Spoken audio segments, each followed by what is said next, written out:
பாண்டியன் வீட்டில் இன்னைக்கு தலைவாழை விருந்து. தீபாவளினா இப்படி இருக்கணுங்க. அப்படி ஒரு அழகான விருந்து தாங்க இன்னைக்கு பாண்டியன் வீட்டில் நடந்தது. பார்க்கறதுக்கு கண்கொள்ளா காட்சியா இருந்தது. அட, நம்ம அக்னி நட்சத்திரம் படத்துல மாடர்ன் ட்ரெஸ்ல வந்த நிரோஷாவா இது அப்படின்னு ஆச்சரியத்திலேயே ஆழ்ந்து போயிடுவீங்க. அவ்வளவு அழகா நிரோஷா இந்த சீன்ஸ்ல எல்லாம் நடிச்சிருப்பாங்க. ரொம்பவே நல்லா இருந்ததுங்க. விருந்துனா கண்டிப்பா வீட்டுல இப்படி தாங்க நடக்கணும். சும்மா தனி குடித்தனோன்னு நாமெல்லாம் பண்றோமே, அதெல்லாம் விருந்தே கிடையாதுங்க. நாமெல்லாம் நினைச்சுக்கிறோம் நம்ம தனியா இருக்கிறது தான், நம்ம குழந்தைங்களோட இருக்கிறது மட்டும்தான் சந்தோஷம்னு. கிடையவே கிடையாதுங்க. இன்னைக்கு பாண்டியன் ஸ்டோர் சீரியலை பாருங்க. அந்த பாண்டியன் வீட்டில் எப்படி ஒரு விருந்து நடக்குதுன்னு, அப்படி இருந்தாதாங்க அதுக்கு பேரு வீடு. அதுவும் விருந்து நடக்கும்போது ஜோடி ஜோடியா உட்கார்ந்து சாப்பிடுவாங்க பாருங்களேன்.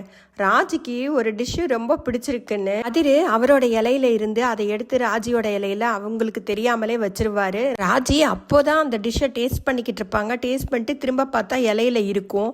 கண்டுபிடிச்சிருவாங்க கதிர் தான் வச்சிருக்காருன்னு. கதிரை பார்த்து கொஞ்சம் ஸ்மைல் பண்ணுவாங்க. கதிரும் ரொம்ப ஆசையா அதை சாப்பிட சொல்லி சைகையிலேயே சொல்லுவாரு. ரெண்டு பேரும் ஜோடி பொறுத்தம் சூப்பரா இருக்குங்க. அடுத்து சுகன்யா பழனி. சுகன்யாவுக்கு குழம்பு வேணும் அப்படின்னு சொல்லிட்டு அரசி அந்த குழம்பு எடுத்து தரையா அப்படின்னு கேட்பாங்க. பழனி எழுந்து போய் எடுத்து தருவாரு. என் பொண்டாட்டிக்கு நானே செய்வேன் அப்படின்னு சொல்லிட்டு எழுந்து போய் அவங்களுக்கு பரிமாறுவாரு. இதெல்லாம் கண்டுக்காதீங்கடா அப்படின்னு சொல்லிட்டு பழனி ஆசையா சுகன்யாவுக்கு எல்லாத்தையும் பரிமாறுவாரு. சுகன்யாவும் இதுதாங்க முதல் தடவை பழனியை பார்த்து நல்லா ஸ்மைல் பண்ணினாங்க. பழனியும் ரொம்ப சந்தோஷமா சுகன்யாவுக்கு எல்லாத்தையும் வைப்பாரு. அடுத்து செந்தில் மீனா. இவங்களும் நல்லா கலக்கலன்னு நல்லா சாப்பிடுவாங்க. மீனா நைஸா செந்தில் கிட்ட, இதுவே குவார்டர்ஸ்ல தீபாவளி கொண்டாடி இருந்தோம்னா கடையில வாங்கின இட்லியும் கெட்டி சட்னியும் தான் உங்களுக்கு கிடைச்சிருக்கும் அப்படின்னு சொல்லிட்டு செந்தில ஒரு பார்வை பார்ப்பாங்க. செந்திலும் மீனா கிட்ட, ஐயோ திருந்தவே மாட்டியா அப்படிங்கிற மாதிரி சொல்லுவாரு. மயிலும் சும்மா இருக்காம அவங்க பங்குக்கு, மாமா மட்டன் சுக்கா நான் சமைச்சது நல்லா இருக்கான்னு சாப்பிட்டு பார்த்து சொல்லுங்க அப்படின்னு சொல்லுவாங்க. சரவணன் கரெக்டா மட்டன் சுக்காவை அவங்க சொன்ன உடனே ஒதுக்கி வச்சிருவாரு சாப்பிடாம. தேவையா மயிலுக்கு? எல்லாம் சாப்பிட்டு முடிச்சுட்டு ஹாலில் உட்காந்து ஃபோட்டோஸ்லாம் எடுத்துக்குவாங்க. இன்னைக்கு சாப்பாடு அருமையா இருந்தது கோமதி அப்படின்னு பாண்டியன் கோமதி கிட்ட சொல்வாரு. நான் மட்டுமாங்க சமைச்சேன், மருமகள்க எல்லாரும் சேர்ந்து தான் சமைச்சோம் அப்படின்னு சொல்லுவாங்க. உடனே அரசி, மகளை விட்டுட்டியே, நானும் சேர்ந்து தானமா சமைச்சேன் அப்படின்னு சொல்லுவாங்க. கோமதி அதுக்கு என்ன சொல்லுவாங்கன்னா, ஆமாமா நீ சமைச்ச பாத்துக்கிட்டு தானே இருந்தேன், சும்மா அப்படியே வந்து அங்க பேசிக்கிட்டு இருந்தாங்க, ஒண்ணுமே பண்ணலங்க இவ அப்படின்னு சொல்லிக்கிட்டு இருப்பாங்க. பாண்டியன், விடுப்பா அரசி, நீ தான்ப்பா சமைச்ச, நான் பார்த்தேன், எனக்கு தெரியும்ல நீ சமைக்கிறது அப்படின்னு சொல்லிடுவாரு. உடனே கண்ணடிச்சிட்டு, ஆமாப்பா நானும் சேர்ந்து தான் சமைச்சேன் அப்படிம்பாங்க அரசி. எல்லாம் வெளியில போய் வெடி வைப்பாங்க. சுகன்யா பழனிக்கிட்ட, எங்க வீட்டுல இருந்து சீர் வச்சு வீட்டுக்கு கூப்பிட்டு இருந்தாங்க, ஞாபகம் இருக்கா இல்லையா, போகணும் அப்படின்னு சொல்லுவாங்க. பழனி, இதை உடனே போய் மச்சாங்கிட்ட சொல்கிறேன் அப்படின்னு சொல்லிட்டு மச்சாங்கிட்ட சொல்கிறதுக்காக உள்ளே போவார். பாண்டியன், அட வாடா, ஒன்றை தாண்டா எதிர்பார்த்துக்கிட்டு இருந்தேன், பிள்ளையார்பட்டி வரைக்கும் போயிட்டு ஒருத்தர் அங்கே வருவார், அவர்கிட்ட காசை வாங்கிட்டு வந்துரு அப்படின்னு சொல்லிட்டு அவரை பிள்ளையார்பட்டிக்கு அனுப்பிச்சி விட்டுருவாரு.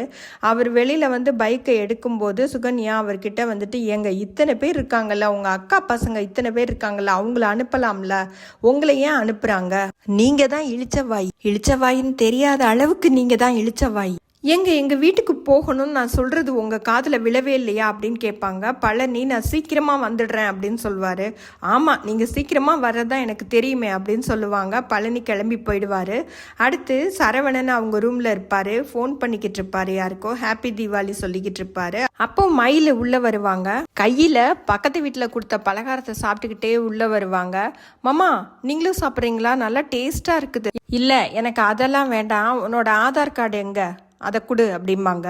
எதுக்கு மாமா ஆதார் கார்டை கேட்குறீங்க, இப்போ எதுக்கு ஆதார் கார்டு அப்படின்னு சொல்லிட்டு கேட்பாங்க. அரவணன் மயிலுக்கிட்ட, குடு, நீ எத்தனை பொய் சொல்லியிருக்கன்னு அப்பதானே தெரியும், 2010 10ஆம் கிளாஸ் படிச்சுக்கிட்டு இருந்தேன்னு சொன்னேல, நீ ஆதார் கார்டை கொடு, எனக்கு வேணும், எனக்கு கொஞ்சம் சந்தேகமா இருக்கு, நான் பார்க்கணும் அப்படின்னு சொல்லுவாங்க. அட என்ன மாமா நீங்க, நல்ல நாள் அதுவுமா, ஏதாச்சும் கஷ்டப்படுத்துற மாதிரி ஏதாவது சொல்லிடாதீங்க, ஆதார் கார்டு எங்கேயோ வீட்டில் இருக்கும், அது இப்போ எதுக்கு மாமா, அது ஏதோ மாற்றி சொல்லிட்டேன், நான் உங்களை விட 2 வயசு கம்மி தான் அப்படின்னு சொல்லுவாங்க.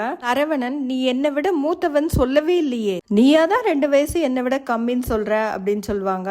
அவங்க மயில் கண்டுக்கவே மாட்டாங்க. அப்புறமா எடுத்து தரேன் மாமா அப்படின்னு சொல்லிட்டு நேராக போயிடுவாங்க. கிச்சனுக்குள்ளே போயிட்டு, ஐயோ இந்த பொய்யும் தெரிஞ்சு போச்சா, இதுவும் தெரிய போகுது, ஐயோ மயில், இனிமே உன் பாடு திண்டாட்டம் தான் அப்படின்னு சொல்லிட்டு கிச்சனுக்குள்ளே போய் அவங்களாவே புலம்புவாங்க. மயிலா நடிச்சிருக்கிற சரண்யாவை நீங்கள் நேரில் பார்த்தீங்க அப்படின்னா ஆட இந்த பொண்ணாப்பா அந்த கேரக்டரில் நடிச்சதுன்னு ஆச்சரியப்படுவீங்க. அவங்களும் அவ்வளோ அழகாக நடிச்சிருப்பாங்க. நீங்களே சொல்லுங்க, ஹீரோயினா ஆக்ட் பண்ணுறதை விட வில்லியா ஆக்ட் பண்ணுறதாங்க ரொம்ப கஷ்டம். தங்க மயில் தங்கமுலாம் பூசின மயிலுன்னு சரவணனுக்கு கொஞ்சம் கொஞ்சமாக தெரிய ஆரம்பிச்சிருச்சு. சாயமும் வெளுக்க ஆரம்பிச்சிருச்சு. பாவம் மயில் என்ன செய்ய போகிறாங்களோ. செந்திலே அவங்க மாமனாருக்கு ஃபோன் பண்ணி பேசுவார். அவங்க மாமனார் என்ன சொல்வாருன்னா, நீங்கள் 2 பேரும் இங்கே வருவீங்கன்னு விதவிதமாக சமைச்சு வச்சுக்கிட்டு இருக்கா. மாப்பிள்ளை, நான் உங்கள் அப்பா இருக்கும்போது தானே எல்லாரும் முன்னாடியும் தானே சொன்னேன் நீங்கள் 2 பேரும் வந்துருங்கன்னு. ஏன் வரல? அவள் தான் ரொம்ப புலம்புறா. நீங்கள் இப்போ கூட கிளம்பி வாங்க, ஒன்றும் பிரச்சனை இல்லை அப்படின்னு சொல்லுவார். இதோ உடனே கிளம்பி வந்துடுறோம் மாமா அப்படின்னு சொல்லிட்டு செந்தில் உள்ளே போய் பார்ப்பாரு. மீனான்னு கூப்பிட்டு பார்ப்பாரு. ஒரு சவுண்டும் இருக்காது. ஒரு ரூமாக கதவை தட்டி பார்ப்பாரு.